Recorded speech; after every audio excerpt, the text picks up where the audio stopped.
This is one of my I had a couple of geek moments in my life, but this was a super geek moment, man. I had never shut down like this in my life, but I was working on the Faceless album in North Miami. The band decided to move down there, get away from girlfriends, wives, distractions, whatever, and just work on a record. And so we were working on the Faceless album, and right around that time, I was reading Neil Peart's book called Ghost Rider, which was his basically his journal that he wrote after he had this tragedy where he had lost his wife and his daughter within a 10-month period. His dog passed away. His best friend went to jail for dealing weed. Like, it was this horrible time. And he got on his motorcycle and he drove 55,000 miles in 14 months in search of a reason to live, because he was just having a hard time with this whole thing. So this book was really nothing more than his journal entries, and I was just fascinated by it. And I was reading this, and in the midst of that, the song Serenity had came about. Tony had this acoustic guitar piece, and I wrote the song. So the song was based on the experience that I had reading Neil Peart's book, and the experience that, the events that had happened in that book through him. So, and then I don't know if I manifested it or what, but like within, I don't know, a couple of weeks of us starting to lay down the pre-pro on the song, we got a call from this guy named Mike, who was Neil's personal assistant and pretty much Rush's security director. And they were like, hey, he had contacted our assistant at the time, who he knew, they were friends. And he said, hey, we're in town and Rush is here and whatever, and we'd like to invite you guys to the show.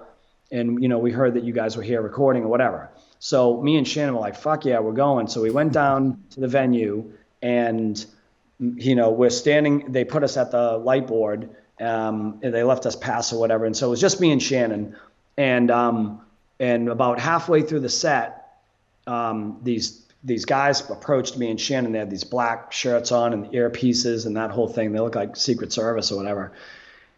And they start walking towards us, and then they came right up to me and Shannon, and they were like, hey, you two, come with us. And we're like, oh no, we're friends of the, like, the band invited us. And they go, no, I'm Neil's guy, and like, he knows you guys are here, and he wants you to watch the drum solo from the stage. And so me and Shannon are like, are you fucking kidding me?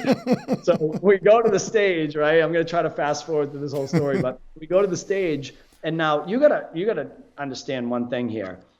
Me and Shannon like grew up with Rush, as a lot of us did, right? But I'm a drummer. Like, I studied this guy. You don't even understand. I dropped out of school for Rush Records. I quit relationships. I quit family. I pretty much gave up everything to learn the Exit Stage Left record, note for note, moving pictures, signals, hemisphere. Like, I was a Rush-aholic.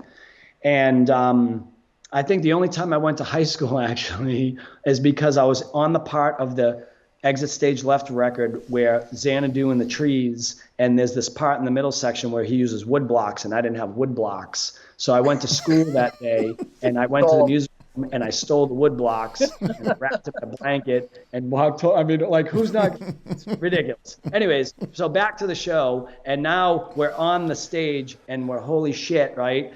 Like, we're there with 15-year-olds. We got our Rush hats on and our catalog and our shirt, and they gave us a pair of his drumsticks, and we're literally like 8 feet away from him doing this. I'm freaking out. So as you guys know, or if you've seen Rush in the last so many years, they'll do like, a 75-minute set or whatever it is. Then they take like a 30-minute break, and then they come back and do like another 45 minutes or so of hits, and like that's how they do it. So on the break, that dude, Mike, came up to us and he said, hey, come back here.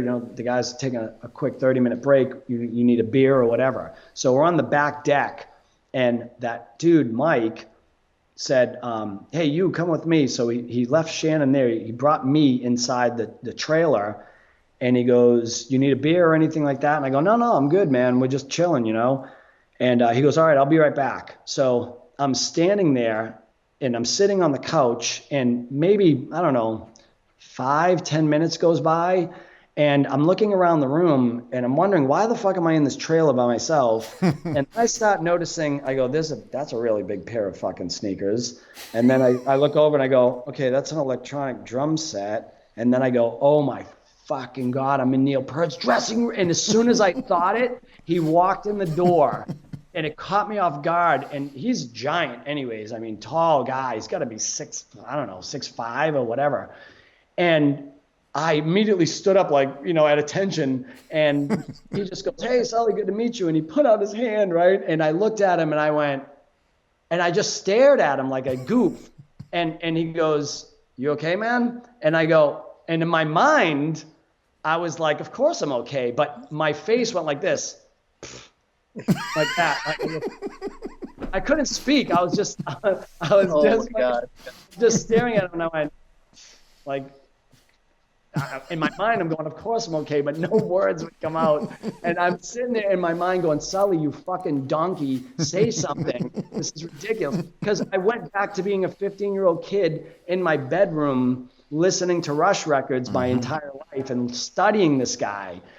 And I just didn't know how to express how much he had meant to me and what a drummer I had become because of him in a few words. So finally I just, and I came out of it. And I go, I'm so sorry, and we talked a bit. And then over time, we had become friends, and I met him a few times. And I even tried to get him to play drums on that track. But, of course, he was like, you'll understand one day when you're in your 50s and you're touring. When you're not touring, you want to just be home. And now I get it, Neil. So that was one of my biggest geek moments I've ever had. I've never froze up like that. And I've met a lot of celebrities, and I never froze like that in my life.